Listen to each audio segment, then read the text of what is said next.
NIA अदालत ने कश्मीरी अलहदगी पसंद लीडर आसिया अंद्रावी के खिलाफ इल्जामात वज़ा करने के अहकामात जारी किए हैं। अदालत ने आसिया अंद्रावी के खिलाफ मुबैना तौर पर हिंदुस्तान के खिलाफ जंग, बगावत और दहशतगर्दाना सरगर्मियों की साजिश रचने के मामले में इल्जामात वज़ा करने के अहकामात जारी किए हैं।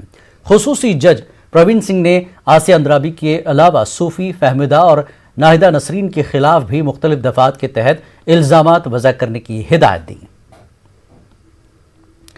और आइए ताज़ा जानकारी के लिए बात करते हैं हमारे नुमाइंदे दिल्ली से सुशील पांडे हमारे साथ जुड़ चुके हैं।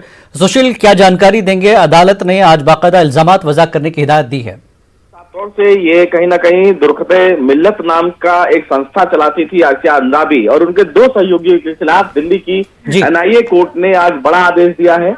दिल्ली की एनआईए कोर्ट ने आसिया अंद्रावी समेत जो दो लोग हैं उनके खिलाफ देशद्रोह के मामले में आरोप तय करने का निर्देश जारी कर दिया है। दरअसल इनके ऊपर जो आरोप थे वो भारत के खिलाफ युद्ध छेड़ने, देशद्रोह और देश में आतंकी साजिश रचने के आरोप में ये आदेश जारी किया है। इनके ऊपर ये आरोप था कि ये लोगों को बरगलाने की कोशिश कर रहे थे और भारत के खिलाफ युद्ध छेड़ने की भी कोशिश कर रहे थे।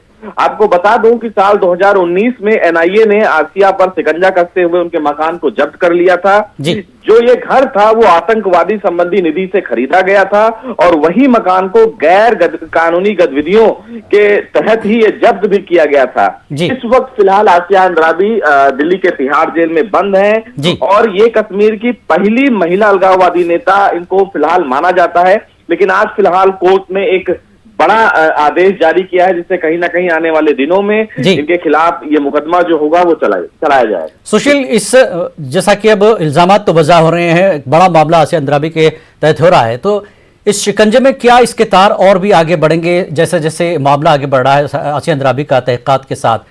तो कहां तक देखिए निश्चित रूप से और कौन लोग मामले में जो दो उनके एसोसिएट थे उनको लेकर जब इस पूरे मामले में अब दलीलें दी जाएंगी, क्योंकि मुकदमा जो चलेगा उस मुकदमे में इनके भी पक्ष रखे जाएंगे निश्चित रूप से।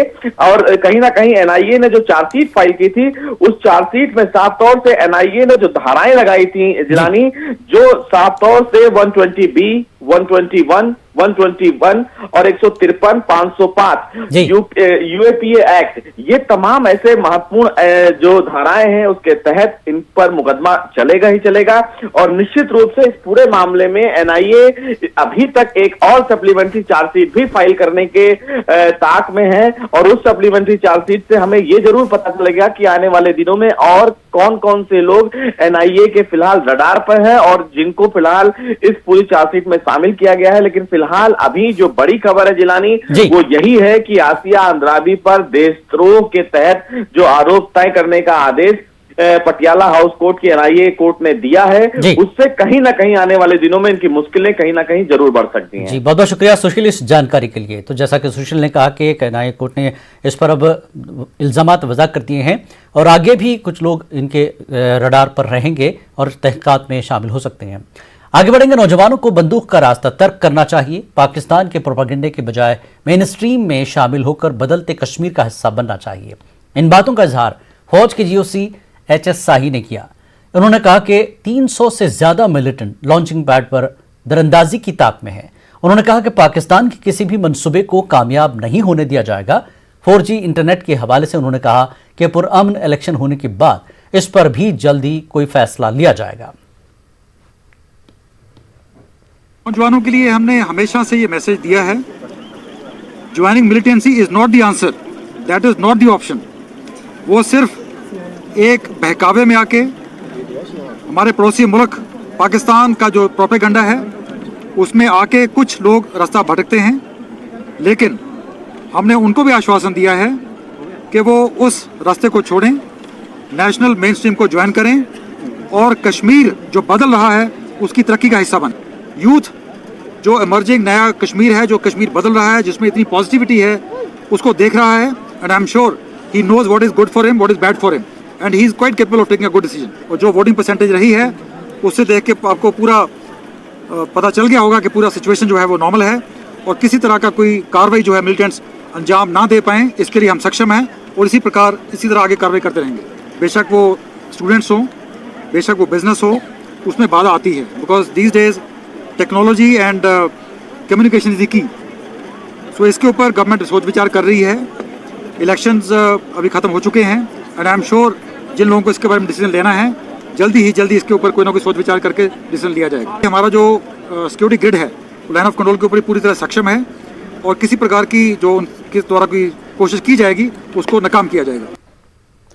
पुलिस ने पीडीपी के सीनियर लीडरान मोहम्मद सरताज मदनी, पीरजादा मंसूर हुसैन को गिरफ्तार कर लिया है। ताहम किन इल्जामात में इनकी गिरफ्तारी हुई है ये मालूम न हो सका। पीडीपी सदर महबूबा मुफ्ती ने दोनों लीडरों की गिरफ्तारी पर ट्वीट करते हुए इसे लाकानूनियत से ताबीर किया है। महबूबा मुफ्ती ने कहा कि डीडीसी इंतखाबी नतीजे के मौके पर दोनों लीडरों को जबरी हिरासत में लिया गया है। पीडीपी सदर ने अपने ट्वीट में मजीद कहा कि सीनियर पुलिस अफसरान को भी इसकी जानकारी नहीं है। महबूबा मुफ्ती ने कहा कि अब जम्मू कश्मीर में कानून की बालादस्ती नहीं रही है और गुंडा राज हो गया है। बीजेपी के कौमी तर्जुमान शाहनवाज हुसैन ने दावा किया कि बीजेपी कश्मीर में कांग्रेस को शिकस्त देगी। कांग्रेस में एक प्रेस कॉन्फ्रेंस से खिताब करते हुए शाहनवाज हुसैन ने कहा कि डीडीसी चुनाव में बीजेपी कई सीटों पर कामयाबी हासिल करेगी। उन्होंने इंतखाबात में हिस्सा लेने पर लोगों को मुबारकबाद दी।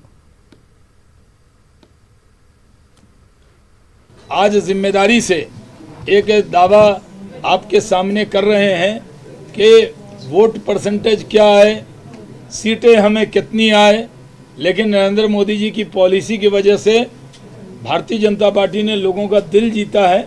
हमें पूरी उम्मीद है कि हम जो ऐसे तो दो तरह का अलायंस है, एक अलायंस है जो गुपकार के लोग रोड पर इकट्ठे हुए, गैंगअप हुए, उनको बड़ी चिढ़ होती है जब हम उन्हें गैंग कहते हैं। तो गैंगअप तो हुए वो हमारे खिलाफ। तो यहाँ तीन तरह की पार्टी चुनाव लड़ रही है।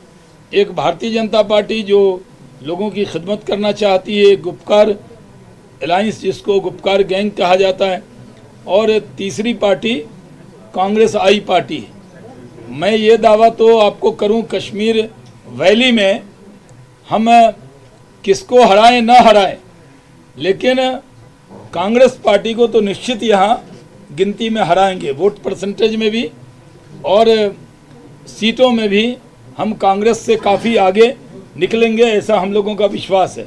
हम लोगों ने 80 सीटों पर चुनाव लड़ा और बाकी हमने इंडिपेंडेंट को सपोर्ट किया है। तो भारतीय जनता पार्टी और हमारे सपोर्टेड जो इंडिपेंडेंट कैंडिडेट हैं उनको मिलाकर हमारी एक बहुत अच्छी संख्या, बहुत अच्छा नंबर कश्मीर वैली में मिलने वाला है। कल से देश में यही बहुत बड़ी खबर होगी कि भारतीय जनता पार्टी ने डल लेक से लेकर पहाड़ियों तक हर जगह कमल को खिला दिया है। शाहनवाज हुसैन ने नेशनल कॉन्फ्रेंस के सियासी इंतकाम के इल्जामात की तरदीद की है। उन्होंने कहा कि करप्शन में मुलविस हर फर्द को कानून का सामना करना पड़ेगा। शाहनवाज हुसैन ने कहा कि फारूक अब्दुल्ला की मिल्कियत अटैच करने का सियासी इंतकाम से कोई ताल्लुक नहीं है। सियासत से और इंतकाम से कोई लेना देना ही नहीं। करप्शन है। कोई भी पार्टी का नेता शामिल होगा उसको सवालों का जवाब देना होगा और जो एजेंसीज हैं वो अपना काम करती हैं। अब तोता बना के हम लोग नहीं रखते। अब जितनी भी एजेंसी हैं, सीबीआई है, ईडी है, जो एजेंसियां हैं वो खुद मुख्तार हैं, वो काम करती हैं। इसको सियासत से जोड़ना और उस पर रोना ये गलत है। जवाब दें, अदालत में सारे जवाब दे सकते हैं। लोक जनशक्ति पार्टी के तर्जुमान संजय सराफ ने इल्जाम लगाया कि कश्मीर में गन कल्चर और तशद्दुद के लिए एनसी सदर फारूक अब्दुल्ला जिम्मेदार हैं। श्रीनगर में एक प्रेस कॉन्फ्रेंस से खिताब करते हुए संजय सराफ ने फारूक अब्दुल्ला को एक अदाकार करार दिया और कहा कि फारूक अब्दुल्ला सियासत के लिए कुछ भी तदबीर इख्तियार कर सकते हैं। इस दौरान कई सियासी वर्करों ने एलजेपी में शमूलियत इख्तियार की और संजय सराफ ने उनका पार्टी में खैर मकदम किया। डॉक्टर फारूक साहब को हर वक्त कहता हूँ, राजीव फारूक अकार्ड में उन्होंने जो क्रिएशन ऑफ मिलिटेंसी उनकी वजह से हो गया। जहाँ बच्चे के हाथ में कलम होना चाहिए वहाँ गन और पिस्टल उसके हाथ में मिला, पत्थर मिला बिकॉज ऑफ डॉक्टर फारूक। लेकिन आज मैं उनको आप मीडिया के सामने खुलकर बोल रहा हूँ, मैं उनको सल्यूट करता हूँ। उनका जैसा कलाकार और आर्टिस्ट है नहीं कोई। 40-50 साल 370 पर उन्होंने राजनीति की और आज भी जब 370 चला गया उसको वापस लाने के लिए गुपकार को सामने रखा। गुपकार ही 370 को वापस लाएगा। जबकि आपको भी पता है, हमको भी पता है 370 1950 में पार्लियामेंट से मिला। मेजॉरिटी ऑफ पार्लियामेंटेरियन जब ने सपोर्ट किया तो उस टाइम वो 370 मिला। जब चला गया वो भी पार्लियामेंट से गया, वापस भी आएगा पार्लियामेंट से आएगा। लेकिन इनकी कलाकारी इतनी अच्छी है, इनको इतना अच्छा नब्ज पकड़ना आता है, पल्स ऑफ द पीपल जो इनको आता है, particularly in particular Kashmir valley में लोगों का पकड़ना, जिस तरीके से उन्होंने लोगों को वापस उसी के बीच में घुमाया।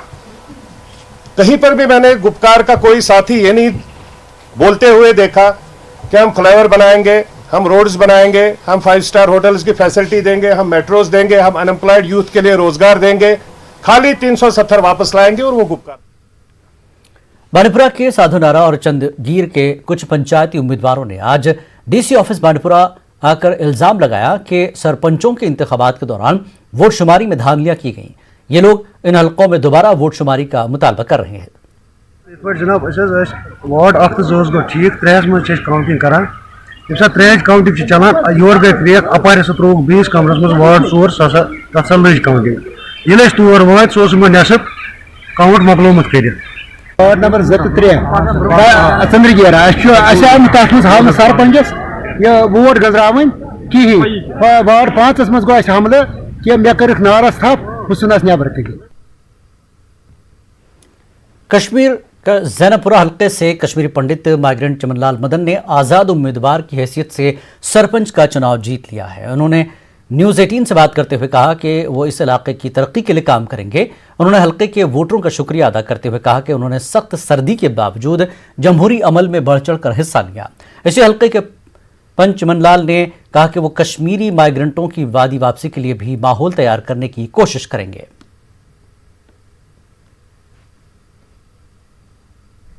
खुशी की बात है कि तमाम मुसलमान भाइयों जो वहाँ रह रहे हैं मुसलमान भाई, मेरा वोट सिर्फ यहाँ नहीं था, यहाँ कश्मीरी पंडित रहते वोट डालते, मगर यहाँ पंच का वोट सरपंच का वोट नहीं था, यहाँ डीडीसी का वोट था। जैनपुरा में ही वोटिंग हो गई, जोंक दर जोंक निकल गई, वहाँ लोग बूढ़े बच्चे नौजवान इस कठिन सर्दी में, तो मुझे वोट डाला वहाँ उन्होंने, मुझे कामयाब किया है सरपंच।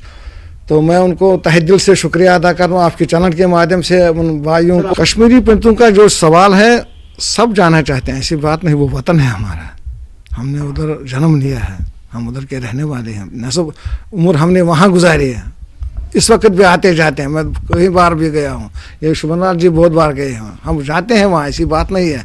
मगर कुछ थोड़ा सा बीच में गड़बड़ हो गया, हमारे बच्चे भी चाहते हैं कि वहाँ जाना चाहिए। सिर्फ गवर्नमेंट से ये अपील है कि एम्प्लॉयमेंट होनी चाहिए बिगर स्केल पर, क्योंकि जब रोज़गार नहीं होगा किसी जो कहीं दिल्ली में कहीं अमेरिका में सेटल कहीं और जगह सेटल है, उनके लिए हम कोशिश करें कि वो जो बाकी से अगर उनको गवर्नमेंट जॉब मिलेगी या कोई अच्छा सा रोज़गार अकोमोडेशन मिलेगी तो वो भी आप वापस आएंगे। एक पंडित को जिताया, या मैं भी एक पंडित ही हूँ जो एज पंच वहाँ हुआ है, वहाँ हमारे मुसलमान भाइयों ने वोट डाला है, उन्होंने इस वक्त सिलेक्ट वहाँ किया एक पंडित को। तो ये तो इंडिकेशन आती है कि भाईचारा की वजह से, और जो उन्होंने हम पर उम्मीद रखी है, तो यही उम्मीदें हमें भी देखना है कि उनके लिए हमने क्या करना है। कल डेवलपमेंट काम है, हम अभी तैयारी कर रहे हैं कि हालात और अभी कब वहाँ स्टार्ट हो जाएंगे, फंड्स आएंगे और लोगों के दिलों को इस तरह हम जगह बनाएंगे अपनी, और जिससे कि वो हमेशा याद रखेंगे कि ये ग्रुप जो नया बना है हमारा, ये क्या कर रहे हैं, उन्हें क्या किया है। कल रात इमाम बारगाह तचा गरगिल में आग की एक वारदात पेश आई। इसमें इमाम बारगाह खाकस्तर हो गया है।